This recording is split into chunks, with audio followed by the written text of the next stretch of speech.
அரசு நிகழ்ச்சியில் தனது காலில் விழுந்த முதியவரை தடுக்காமல் அமைச்சர் ஏவாவேலு நின்ற நிகழ்வானது பெரும் சர்ச்சையாக மாறி இதுதான் திமுகவினரின் சமூக நீதியா என்று பலரும் கேள்வி எழுப்பி வருகின்றனர். திருவண்ணாமலை திண்டிவனம் சாலையில் அமைக்கப்படும் புதிய பேருந்து நிலையத்திற்காக அந்த பகுதியில் இருந்து 30க்கும் மேற்பட்ட வீடுகள் ஏற்கனவே இடித்து அகற்றப்பட்டன. அவர்களுக்கு மாற்றிடம் தருவதாக அறிவித்திருந்தவாறு பல்லவன் நகர் அருகே முதல் கட்டமாக 13 வீடுகள் கட்டி முடிக்கப்பட்டுள்ளது. அந்த பயனாளிகளுக்கு வீடுகளின் சாவிகள் வழங்கப்பட்ட நிகழ்ச்சியில் அமைச்சர் ஏவாவேலு பங்கேற்றுள்ளார். அவருடன் துணை சபாநாயகர் பிச்சாண்டி, ஆட்சியர் முருகேஷ், அமைச்சரின் மகன் கம்பன் என பலரும் கலந்து கொண்டுள்ளனர்.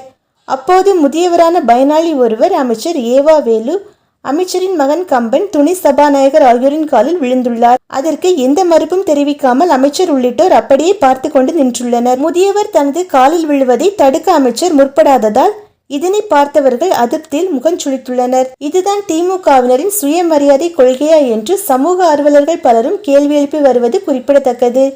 மேலும் நிகழ்ச்சியில் மூதாட்டி ஒருவர் புகார் அளித்ததும் அவரிடம் ஆத்திரமடைந்த திமுகவினர் அந்த மூதாட்டியை அப்புறப்படுத்தியதால் பொதுமக்கள் ஆவேசமடைந்த நிகழ்வும் அரங்கேறி உள்ளது.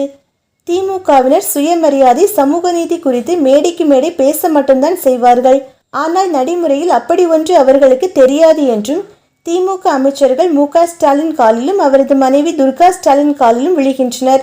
அதனால் மற்றவர்கள் தங்கள் காலில் விழுவதை அவர்கள் தடுக்க மாட்டார்கள் என்று நெட்டிசன்களும் எதிர்க்கட்சியினரும் கூறி வருவதும் கவனிக்கத்தக்கது.